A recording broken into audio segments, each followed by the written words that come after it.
Hello everyone. In today's lecture, we are going to talk about secure MQTT. It is an extension of MQTT which uses encryption based on lightweight attribute based encryption. So the main advantage of using such encryption is the broadcast encryption feature, in which one message is encrypted and delivered to multiple other nodes, which is quite common in IoT applications. It is so whenever the data is going to be transferred from client to the server or publisher to the subscriber, meanwhile the data has to be encrypted. The main purpose of you making or encrypting the data is to secure the data, right? Here we follow an algorithm which consists of four major stages. Okay, first thing is setup. The other one is encryption, publish, and then decryption. These are the four steps that we need to follow when we are transferring a data. Okay, first, setup. In the setup phase, the subscribers and publishers register themselves to the broker and get a master secret key according to their developer's choice of key generation algorithm. It means using key generation algorithm, master key is going to be generated and the subscriber and publishers are going to be subscribed or registered themselves to the broker. Okay. After subscribing, with the help of master secret key, they're going to be developed. Okay, when the data is published, it is either encryption, okay, or a subscription. When we talk about encryption, encryption and published by the broker, it sends to the subscribers. Yes or no?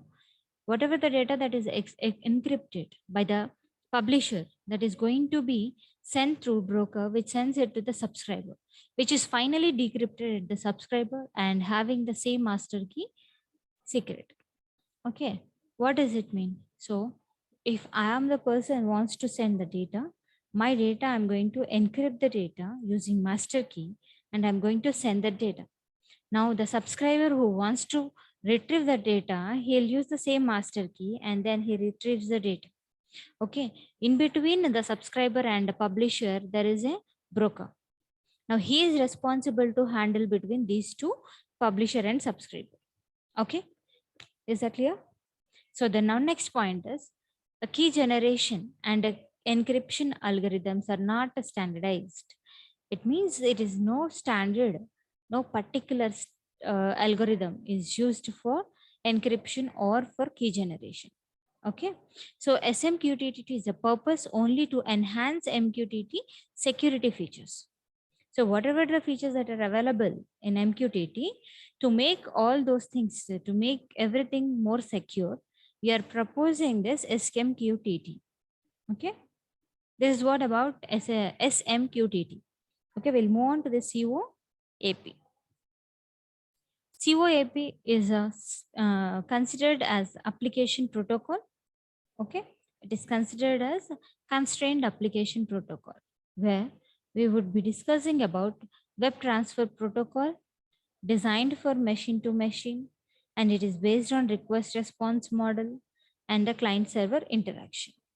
Okay, so when we talk about web transfer protocol for use with the constrained nodes and networks designed for machine to machine applications, okay, such as smart energy and building automation.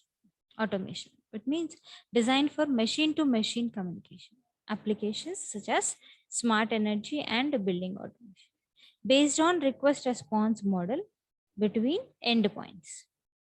So how this thought has came up by is based on the request response model between endpoints. I am at one end, the receiver is going to be on the other end. So when I'm requesting, I'll wait for the response from the other end, right? This kind of mechanism, whatever that request response mechanism is happening between two endpoints, from there the concept came up. Okay, client server interaction is asynchronous over a datagram oriented transport protocol such as UDP. The constrained application protocol is a session layer, okay, protocol based by IETF constrained restful environment. Okay, working group to provide lightweight restful. Okay, representational state transfer REST is a representational state transfer is the standard interface between HTTP clients and servers.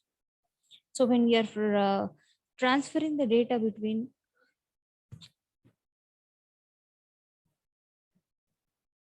HTTP client and servers, okay, the representational state transfer is a standard interface between those client and server. So lightweight applications such as those in IoT could result in significant overhead and power consumption by REST. COAP is designed to enable low power sensors to use RESTful services while meeting their power constraints. Okay, so build over UDP instead of TCP, and it has light mechanism to provide reliability. Okay, built over UDP is what? Instead of using TCP, and has a little mechanism to provide reliability. Okay, COAP architecture is divided into two main sublayers. One is messaging, the other one is request response. The messaging sublayer is responsible for reliability and duplication of messages, while request response sublayer is responsible for communication. Okay, COA is that architecture is divided into two sublayers, right? One is for messaging and the other one is request response. This messaging is a sublayer is responsible for the reliability and duplication of messages. So it is completely responsible for the reliability of the message and to provide duplication, to do not give any duplicate data of the message. While request response sublayer is responsible for the communication. So COA has now 4 messaging modes. Okay, that sublayer, two parts is there, messaging and request response. Under that messaging is, it is divided into 4 messaging modes. One is confirmable, second one is non-confirmable, third one is piggyback, fourth one is separate. Okay, now look at this architecture. COA position, first one application, request response, COA, and then UDP. COA message types, as we have discussed, right?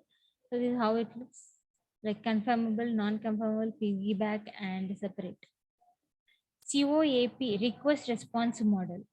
Here client is requesting and the server is now giving acknowledgement. It is confirmable messaging. Okay, confirmable messaging is what? When client is sending a message and he is getting acknowledgement from the server. Non-confirmable messages are those where client is going to send messages, will not get any response from server. Okay, so confirmable and non-confirmable modes represent the reliable and unreliable transmissions respectively, while the other modes are used for request response. Piggyback is what? Piggyback is used for client server direct communication, where the server sends its response directly after receiving the message within the acknowledgement message. What exactly it means? Piggyback is based on client server direct communication, where server sends its response directly after receiving the message from the client within the acknowledgement message. On the other hand, the separate mode is used when the server response comes in a message separate from the acknowledgement and may take some time to be sent by the server. Similar to HTTP, COAP utilizes JET put push delete messages requests to retrieve, create, delete, and update respectively.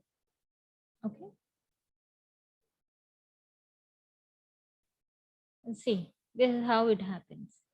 Request acknowledgement plus data, and here client sends the data and receives acknowledgement plus data in piggyback messages. When we talk about separate messaging, in that client will send and server will give acknowledgement and he'll wait for some time, and again He'll send the data to the client, and now client will give acknowledgement to the server. Okay.